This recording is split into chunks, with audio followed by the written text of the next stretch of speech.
Grief doesn't come with instructions. There is no map, no timeline, no easy way forward, but every day, people find the strength to keep going, to rebuild their lives, and to carry the memories of the ones they love. This is Strength After Sorrow. Welcome to Strength After Sorrow. I'm Jeff Sandman. I'm really grateful that you guys joined in on this first episode that I put out. Today I want to cover a few things. I want to cover why this podcast exists, cover maybe a little bit of my story, some of the struggles that I've gone through, and just some plans on what I'm planning on doing for the show. Why the podcast exists. Back in 2019, our son Dylan passed away. He was 26. He died of a drug overdose, and that was something that really shook us as a family, shook me as an individual. And as I was going through some different things, looking for avenues to try to figure out how to, I guess, deal with this or handle this, however you want to put it, just didn't seem like there was a lot out there for dads. And the things that I would read, it seemed like it was really based on moms, which, of course, moms are a little more open about their feelings. Us dads were really not too open about how we feel. So it really didn't surprise me that there wasn't any avenues out there. And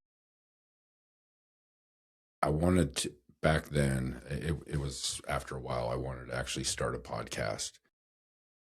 And it just never took off. I had a name picked out for it. It was going to be a Grieving Dads podcast. And I'd bought a microphone for it, everything, and had everything kind of set up. And I just never sat down and started recording anything. And here a while back, I'm not even exactly sure how long ago it was, but all of a sudden it just started hitting me again that I really needed to put something out and just kind of get my journey out there, I guess you could say, and let other dads, other men that are going through some things, let them know that they're not alone out there. So I started kind of brainstorming again, and I was like, I don't think a Grieving Dads podcast is going to be what the name I need to have for this. So I started brainstorming a little bit, kind of shooting some things out, this, that. And finally I came up with Strength After Sorrow. And really that's kind of what I've seen in my life is that, of course, sorrow hits, and this isn't something that you ever get over. You don't get over grief. You don't get over the loss of a child. You don't get over the loss of, anybody. And all you can do is just take that loss and turn it into, whether it's a reason to keep going or whatever it is. And, that's what I chose to do, was to take that and learn from it and try to become a better person. And of course, be able to be there for other people that are, put in my life. It's really bizarre how many people that I started running into after we'd lost our son, that they had the same story. And it was, I couldn't tell you before that, more than one or two people maybe that I'd ever talked to that had shared anything about losing a child. And then after we lose a child, everywhere I went, I was talking with somebody, and then whether it was me opening up or them opening up, that found out we have something in common. And it was something that we didn't want to have in common. But I wanted to figure out how I could become better so that I could be there for other people. So that, of course, I could, grow as myself, be there for my family. Because just,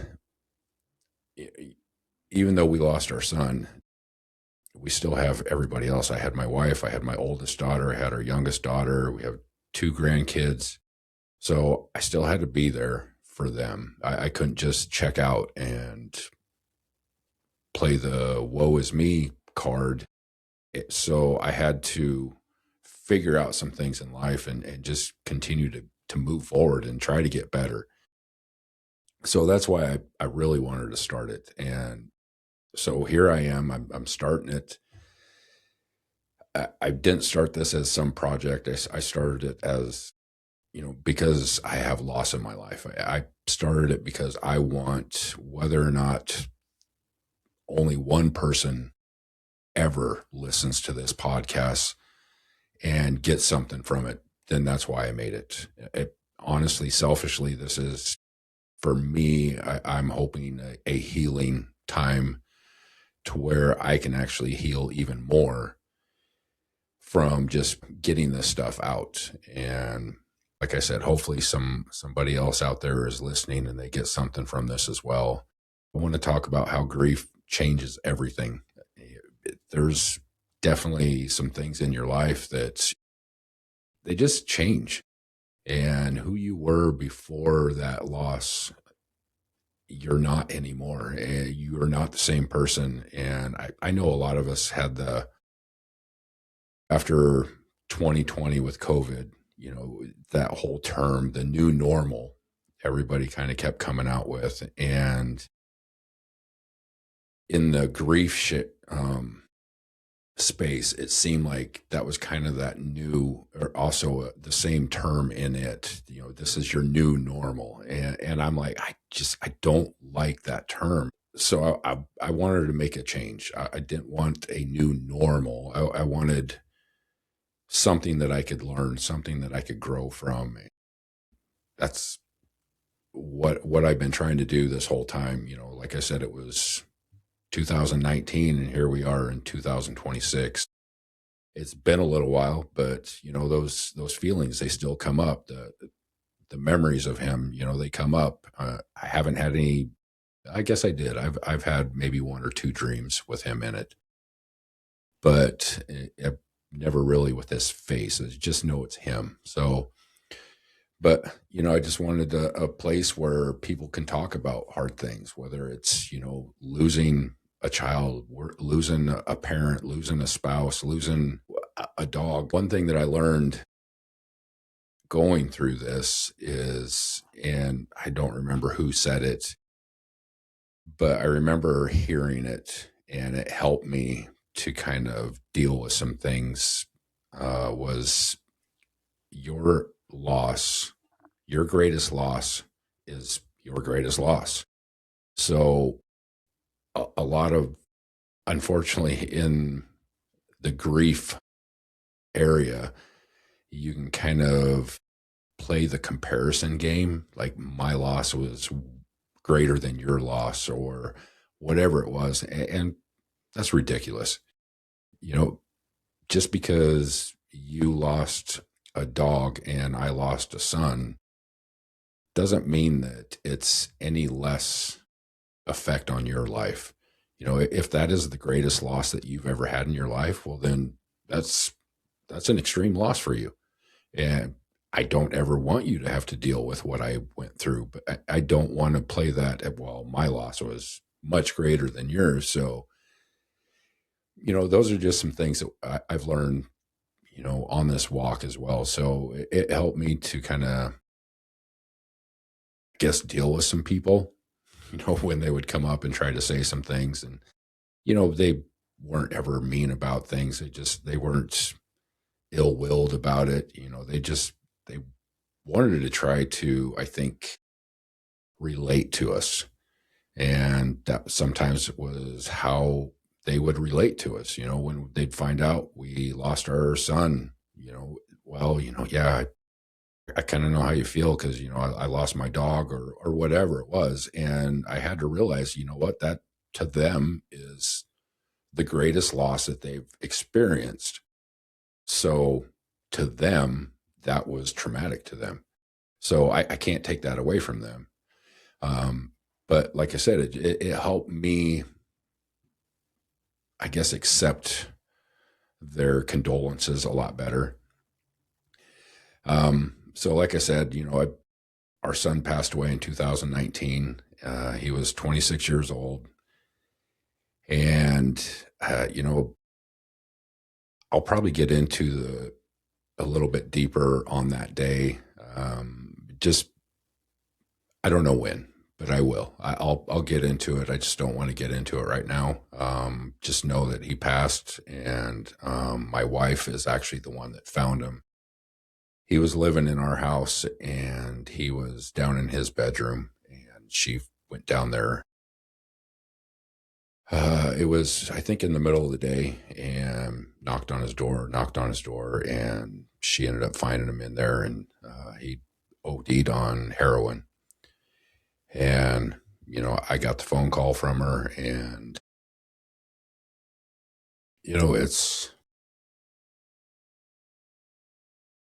I can still remember that day. Like I said, I will get into kind of that whole day probably on another episode.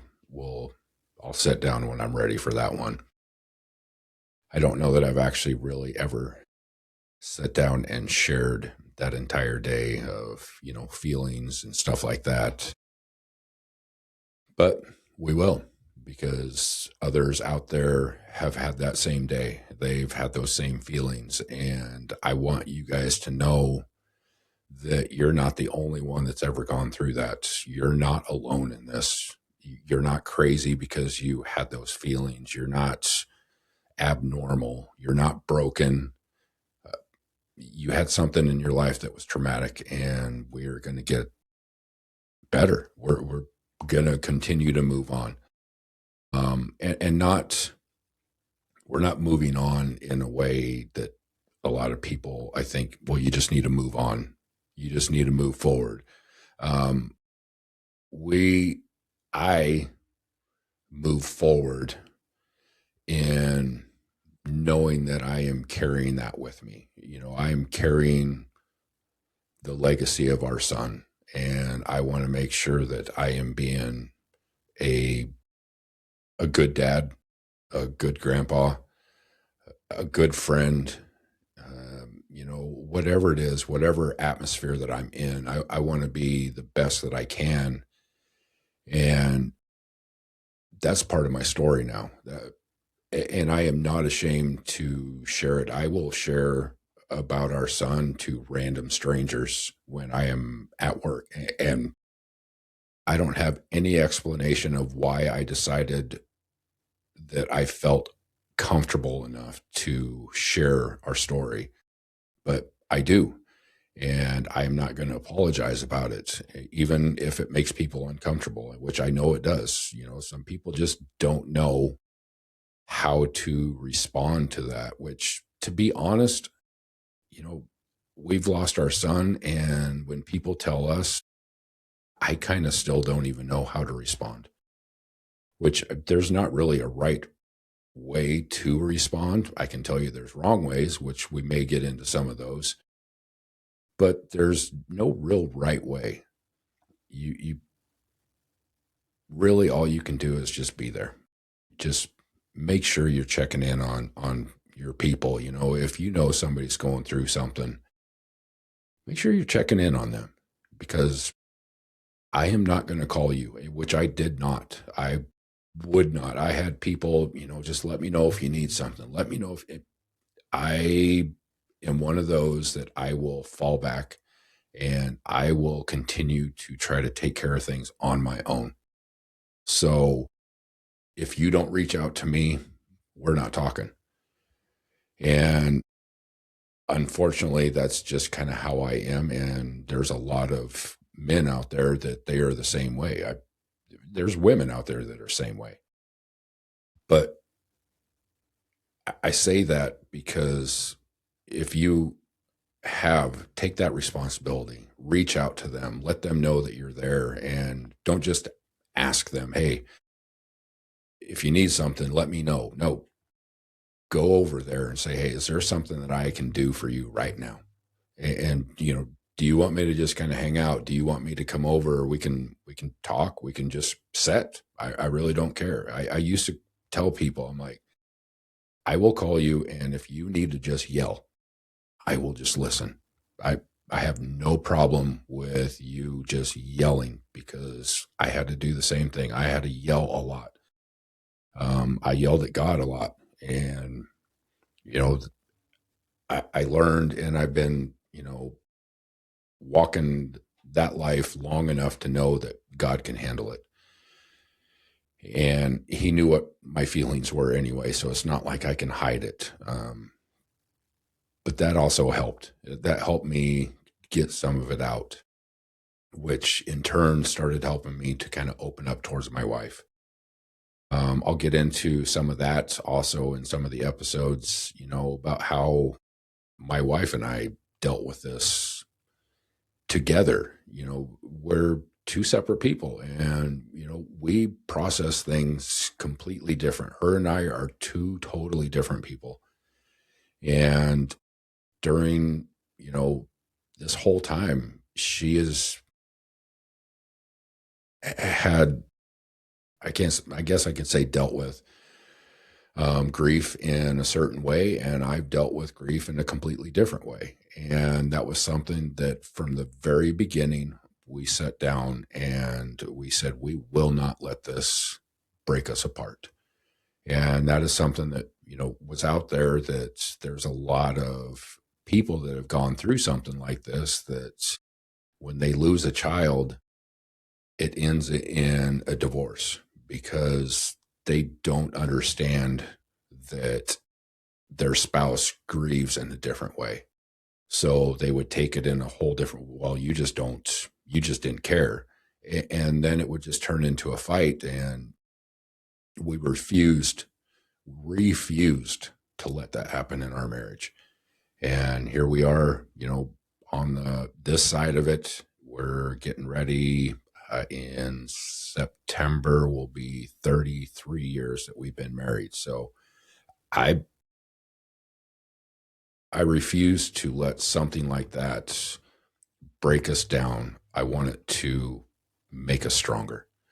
And so those are some things that I'll cover in some future podcasts as well. Um, you know, I'll talk about the silence after tragedy, how it just everything feels different. People not knowing what to say, even feeling alone when you're around people. Some of the anger that I dealt with, some of the confusion. I don't know. A lot of people do. A lot of people question God. Why did this happen? Why this have to happen? That wasn't something that I dealt with. I was just angry. And then, the mental battle that we went through. I had depression. My wife went through depression. Those are just some things that are real. And I want to make sure that I'm sharing that on here so that when you guys are listening, again, you understand that you're not the only one, that you're not different, you're not strange. I'll share this. My wife, uh, I don't remember exactly how long ago it was, but, my wife would cry nonstop pretty much. And I'm not one of those that cry. And I'm getting better. Honestly, I am. I've been able to open up a lot. I've actually cried with my wife a couple of times, which was huge for me, which is weird because when I was a kid, I would cry all the time. My parents were divorced, so I would go back and forth, visiting my mom. And every time I left mom, I would bawl like a baby. Every time my mom would start to cry, then it would just open up the waterworks inside. I could watch a show that was sad and I would cry, but then I got older and it's just like, nope. The moment that I would feel it come out or start to, I would block it, and which is not healthy at all. I can tell you right now that it feels so much better to actually just hold your wife and cry and just get that out instead of holding it in. But those are some things. Anyway, back to that. My wife told me one time, she actually asked, I don't think asked or made a statement that about me, I seem like I've been doing really well. And I told her, I was like, No, I'm not. But she's like, but you're not showing any emotions. And she's like, I need that. I need you to show your emotions because I think I am going crazy here. I feel like I'm the only one that is, feeling this way. And for me, that kind of gave me permission to open up. And that was, my wife didn't need me to be that rock, that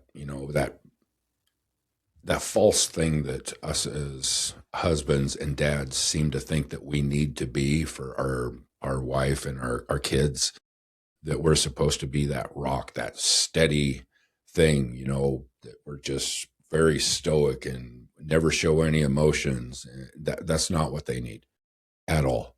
That is not what my wife flat out told me. That's not what she needs. She needs to know that I am dealing with things, that I am feeling things, that I am going through emotions. Essentially, that I'm a human. I'm not Superman. I've never claimed to be. I'll never be.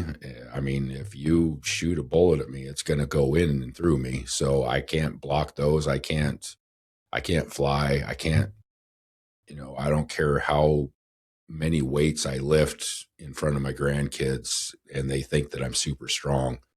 I'm not Superman. I'm just me. I'm just Jeff. And, her saying that again, like I said, that just gave me permission to let down that guard, that false sense of who I was supposed to be as a dad or a husband. So we'll get into some things about that. Some other things that I'll talk about. I've lifted for a while, and I did some CrossFit for several years. I used to coach CrossFit. I got into some, a little bit of powerlifting, some strongman stuff, and just I love competing in some strength sports. And that's one of the things that's really helped me on this journey is, just having that discipline in lifting and having an outlet that I can actually go and do something. And, when I've got those frustrations, I can go to the gym and I can lift heavy, or I can, when I was doing CrossFit, I could just get lost in the workout that I was doing and not think. And that's one of the things that, you would look for is just times where you could get in and not think. You didn't want those thoughts coming in your head. So anything that you could do to just get yourself busy,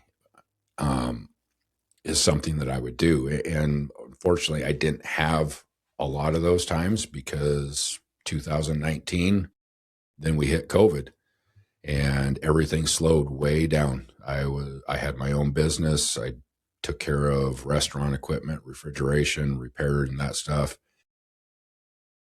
Work slowed down because the restaurants closed down. Once they opened back up a little bit to start, whether it was the DoorDash or whatever it was, then that opened me back up to where I could actually go in and take care of things. But I still wasn't as busy as I was before that, which was probably good because I would have just buried myself in work and that would have put a strain on our relationship, between me and my wife. So I tell people actually that COVID was kind of a blessing for me just because it slowed me down. Uh, so we'll talk a little bit about that. The strength side of things, how I kind of put that in my life, make sure that that's part of it. That part of that discipline helps me keep going. I am, faith based. I'm a Christian. I've been a believer since about 2001, and I've been a part of the church for pretty well since then. Yeah, maybe I've stepped away a little bit here or there, especially after we lost our son. I really kind of pulled back from doing things in the church. I didn't ever, step away from my faith or anything like that. So, faith is going to be part of my conversation. It's part of who I am. And I won't apologize about that either. I won't apologize for, talking about that type of stuff. I'm not going to preach on here. I actually have another podcast that I'm going to be doing called Unshaken Identity. So if you want some Bible teaching or things like that, you can go check that one out. That's where I'll do some teaching. Here, I'm just going to be sharing my story. So what you guys can expect from this podcast, you're going to have honest conversations. I am going to share what I felt, what I was dealing with, what my wife was dealing with, how my faith kind of stood in there while I was dealing with this, how, my gym, the CrossFit gym that I was part of, how they were there, that community, which I miss. I really do. I miss that community of having those people. We moved down to Texas, about 3 years ago, and it wasn't, running away from things. It was just God opened some doors, and it was time to do some healing in our family. For me, my wife, our oldest daughter, it was time for some healing. So here we are. We're in Texas doing the healing thing, and here I am now. I'm starting the podcast. So these are things that I'm going to be sharing. Well, I plan on trying to get some other people on here. Most of these are going to be kind of a solo episode, but I would like to get some other people on here that have dealt with some things, whether it is, a loss of a child, or even, a loss of a parent or a spouse, or whatever it is. Tragedy is a tragedy. Maybe they dealt with, a bankruptcy or something. They lost everything. That's still something that is traumatic. And this podcast is going to be just about becoming better. And one of the taglines that I came up with is a victor, not a victim. And that's one of the things that I want to stand on. I don't ever want to get the victim mentality. I don't want that woe is me. I always want to be a victor. I want to take whatever it is that I've gone through, because life's going to throw things at you. You can't stop life, but you can definitely change your mindset of how things are. I'm not going to be one of those people of woe is me and, oh, this always happens to me. Because the more I'm like that, the more those things tend to happen. You attract that when you get that mentality. So I want to have that victor mentality, to where when things do come my way, then I'm able to overcome. And I want you guys to be able to overcome. I want that to be your mantra, to be a victor and not a victim.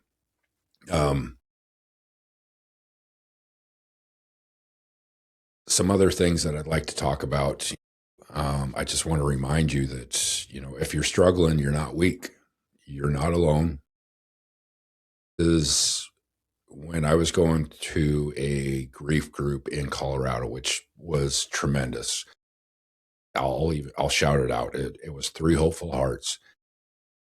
And they were a tremendous help for us during that time, while we were there. And I grew to a point to where I was helping to facilitate a dad's group. I facilitated an online grief group that they wanted to continue after COVID hit, because there was still a lot of people that just couldn't get in, or they didn't feel safe coming in and meeting in person. So they wanted to have a Zoom platform that we could get together and still do that grief group. We weren't counselors. I'm not a counselor. I'll tell you that now. I'm not a counselor. I am just a dad that has gone through this. And I'm not an expert. Maybe I am. maybe I'm an expert because I'm going through it. I tell you what, I would rather listen to somebody that's gone through something and is continuing to work their way through it than somebody that has read some books. And I'm not putting any professions down. I'm not. But if they haven't dealt with this, then I don't want to hear what they have to tell me. Because there is no book that's going to walk you through this, I guess you could say.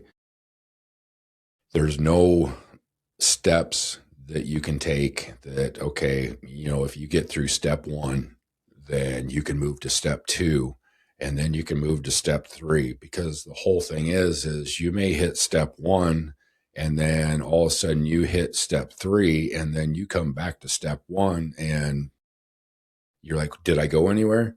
So there is no steps in this. It's just a continual process of you're here and then you might be here, you might be dealing with this, and you may go months and you haven't had a breakdown, and then all of a sudden you're breaking down left and right and you're like, what's going on? I don't get it. And it's how grief works. And I'll share some other things, as far as health wise, what it did to my body and the things that I had to do to get back on the other side of that as a man. So those are the things that we're looking for. I plan on trying to get a podcast out or an episode out every week. I plan on having this out on the major platforms. I will be out there on Spotify, on YouTube. I plan on being on Apple Podcasts. I'm still having a hard time trying to get Apple set up. I'm not sure what's going on, but I can't get logged in. So they're trying to work on that right now. But I will continue to move forward. And if I just have to catch up episodes on Apple, that's fine. I mean, even the Apple users can use Spotify. So that's what I plan on doing. If you would like to reach out to me, if you got any questions, any suggestions, if you'd like to share your story with me, email is strengthaftersorrow@gmail.com. It's all one word. It doesn't matter if you capitalize or anything else, but I will get that and I will respond to you. I would love to hear your stories. I would love to hear, the things that you've gone through. And like I said, I plan on having some guests on here, whether it is other people that have dealt with some things like this, whether it's counselors. I would actually like to get some firefighters on here because they deal with a lot of that stuff.